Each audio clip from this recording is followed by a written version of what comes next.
ईरानी सेना प्रमुख के बयान से जुड़ी हुई है। बड़ी खबर यह कि हमास से जंग हार गया है इजराइल, कहा गया है। हमास की शर्तों पर सीज फायर किया गया है, यानी पीछे हटा है इजराइल, ये कहा जा रहा है। 2 दिन में सीज फायर खत्म हो रहा है और 2 दिन बाद ही हमास इजराइल की जंग का सबसे विध्वंसक दौर भी शुरू हो सकता है। लेकिन ये बड़ी बात जो कही जा रही है, क्योंकि किस तरह से कहा यह जा रहा है कि 2 दिन में सीज फायर खत्म होगा और 2 दिन के बाद ही हमास इजराइल की जंग का सबसे विध्वंसक दौर भी शुरू हो सकता है, जिसमें सीधे तौर पर इजराइल से ईरान टकराएगा।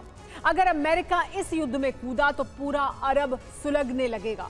हालात ऐसे भी हो सकते हैं कि जंग परमाणु युद्ध में बदल जाए, क्योंकि कुछ घंटे पहले ईरान के न्यूक्लियर रिसर्च सेंटर के पास एक जबरदस्त विस्फोट हुआ। अगर यह विस्फोट न्यूक्लियर सेंटर पर होता तो ईरान में भारी तबाही मच सकती थी। इस विस्फोट के पीछे इजराइल या अमेरिका का हाथ बताया जा रहा है, यानी अब बारी ईरान के पलटवार की है और ईरान धमकी दे चुका है कि अगर उसके खिलाफ कोई षड्यंत्र हुआ तो वो पश्चिमी देशों के खिलाफ युद्ध छेड़ देगा।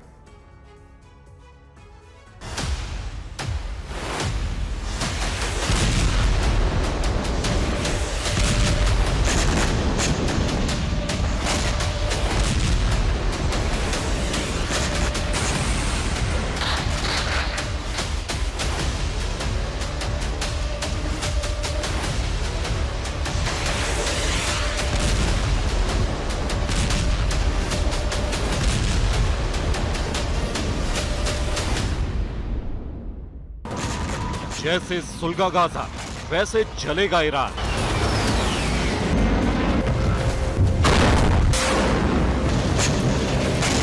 जैसे वेस्ट बैंक में बरस रहे बम वैसे तेहरान में गिरेंगे बम।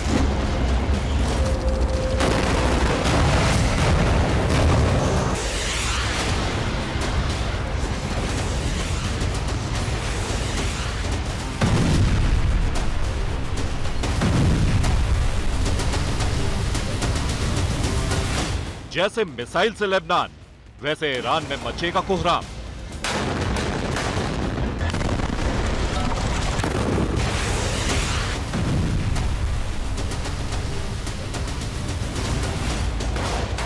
बस 2 दिन और उसके बाद अरब जलने लगेगा।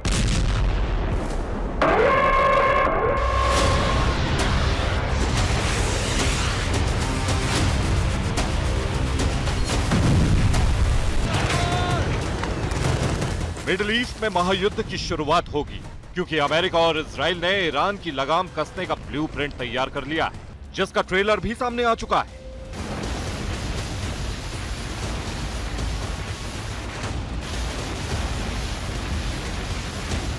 गाजा युद्ध विराम से 2 दिन पहले ईरान में बड़ा विस्फोट। इस्फहान न्यूक्लियर सेंटर के पास विस्फोट हुआ। एंटी एयरक्राफ्ट गन से फायरिंग की आवाज सुनाई दी।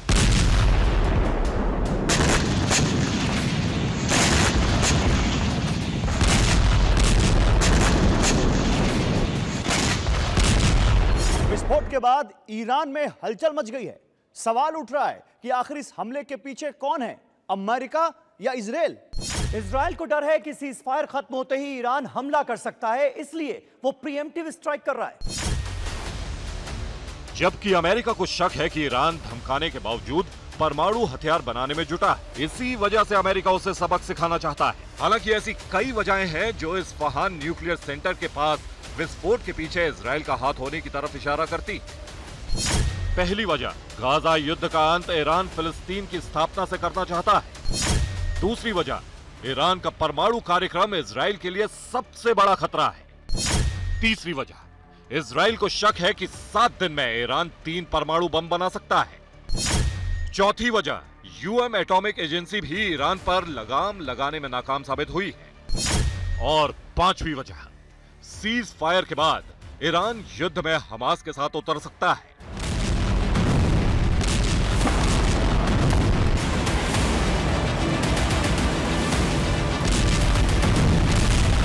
इजराइल ये बार बार कहता रहा है कि हमास, हिजबुल्लाह और हूती जैसे संगठनों के पीछे ईरान है, नहीं तो इन संगठनों की इतनी हिमाकत नहीं है जो इजराइल पर हमला कर सके। इजराइल के चीफ ऑफ स्टाफ हेरजी हालेवी ने गाजा पर लगातार हमले की बात कही है। जाहिर है इससे ईरान जरूर भड़केगा। להחזיר כמה שיותר מהר וכמה שיותר חטופים עד האחרון שבהם ולפרק את חמאס. לנו יש חובה להילחם וגם לסכן את החיים שלנו כדי שהם יוכלו לחזור ולגור שם בביטחון, ויש לנו חטופים שאנחנו נעשה הכל להחזיר אותם הביתה.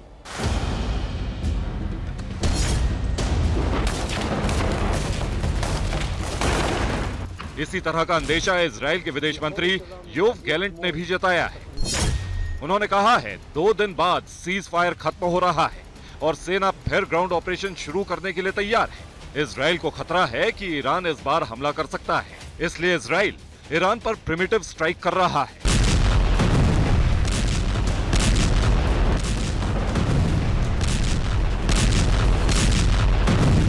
तो क्या इस्फहान न्यूक्लियर सेंटर के पास विस्फोट इसी प्रीएम्प्टिव स्ट्राइक का असर है या इसके पीछे अमेरिका है?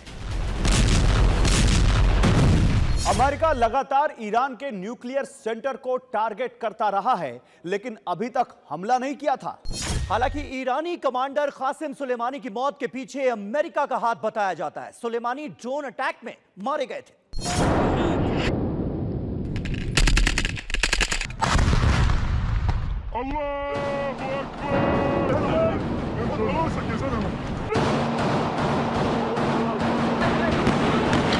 दरअसल सुलेमानी ही वो ईरानी कमांडर था जो ईरान समर्थित जिहादी गुटों पर कंट्रोल रखता था।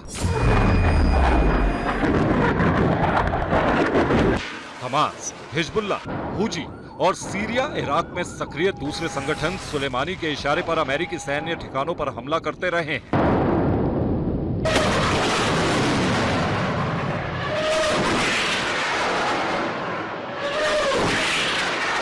लेकिन सुलेमानी की मौत के बाद से इस्लामिक रेवोल्यूशनरी गार्ड कॉर्प्स काफी कमजोर हुआ, लेकिन अब फिर से ईरान उसे मजबूत कर रहा है।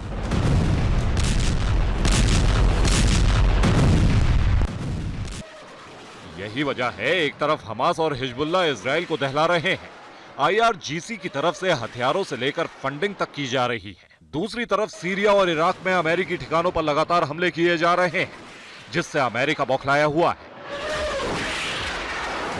वो हर कीमत पर ईरान को जवाब देना चाहता है। हो सकता है न्यूक्लियर सेंटर के पास विस्फोट इसी का इशारा हो। वैसे इसके पीछे कई और वजहें भी हैं। पहली वजह, अरब में अमेरिका के दबदबे के लिए सबसे बड़ा चैलेंज ईरान बना हुआ है। दूसरी वजह है ईरानी प्रॉक्सी संगठनों ने अरब में अमेरिकी बेस पर 66 से ज्यादा हमले किए हैं। तीसरी वजह है ईरान इजराइल की मदद करने पर अमेरिका पर भड़का हुआ है, युद्ध छेड़ने की धमकी दे चुका है।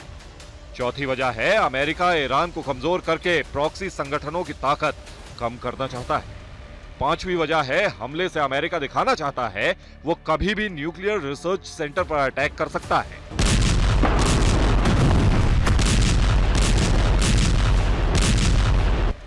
यानी हमास इजराइल के बीच की जंग का दूसरा चैप्टर सीज फायर के बाद शुरू हो सकता है, जिसमें जंग सीधे तौर पर एक तरफ ईरान और उसके समर्थित जिहादी ग्रुप, जबकि सामने अमेरिका और इजराइल होंगे जो किसी भी कीमत पर ईरान को हावी नहीं होने देंगे, फिर चाहे ईरान में न्यूक्लियर विस्फोट ही क्यों ना करना पड़े।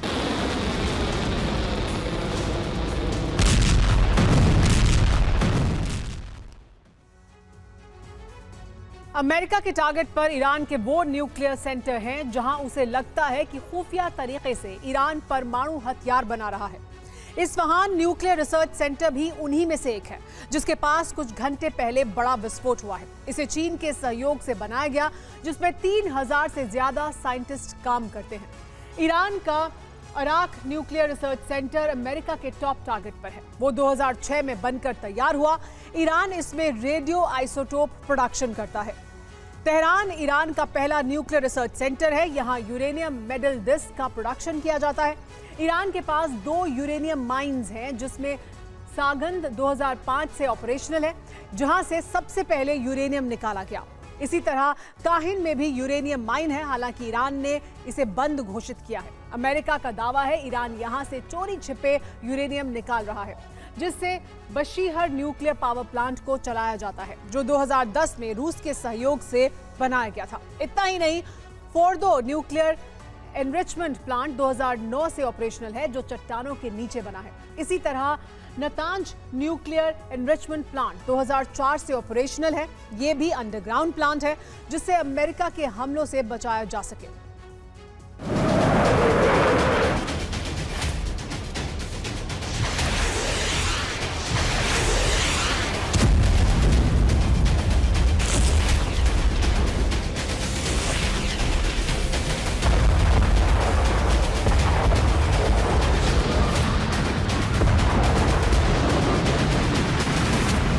अब समझिए, अगर इनमें से एक भी न्यूक्लियर रिएक्टर पर हमला हो जाता है, अमेरिका या फिर इजराइल इसमें कामयाब हो जाते हैं, तो रेडिएशन तेजी से फैलेगा, जिसमें न सिर्फ ईरान बल्कि अरब के दूसरे देशों में भी तबाही मचेगी।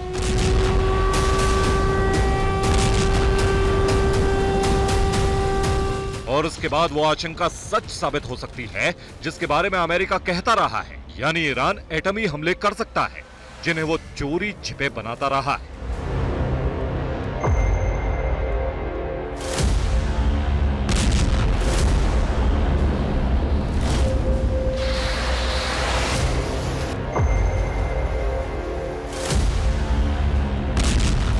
वैसे भी ईरान की अमेरिका को धमकी इसी ओर इशारा करती है। ईरान के रक्षा मंत्री ब्रिगेडियर जनरल मोहम्मद रजा की तरफ से कहा गया है, अमेरिका को खौफनाक अंजाम भुगतना पड़ेगा अगर वो इजराइल का साथ देता रहा। यह साबित हो चुका है कि इजराइल ने बेकसूरों का खून बहाया है, इसकी सजा अमेरिका को भी मिलेगी। अमेरिका को धमकी देना इस बात का इशारा करता है कि ईरान बड़ी ताकत बन चुका है जिसमें एटमी हथियार भी शामिल हो सकते हैं। इस बीच अमेरिका को एक और झटका लगा है। यूएन एजेंसी IAEA ने ईरान के खिलाफ लाया गया प्रस्ताव खारिज कर दिया है जिसे पश्चिमी देशों द्वारा लगाया गया था। इससे पहले यूएन पर्यवेक्षकों की टीम को न्यूक्लियर रिएक्टर दौरे को भी ईरान ने मना कर दिया था। यानी ईरान के पास एटम बम होने का हवाला देकर अमेरिका के हमले करने के मंसूबे पर पानी फिर गया है। लेकिन अमेरिका ने उसकी घेराबंदी करने के लिए विध्वंसक हथियारों और वॉरशिप की तैनाती की है जिससे ईरान को काबू में रखा जा सके।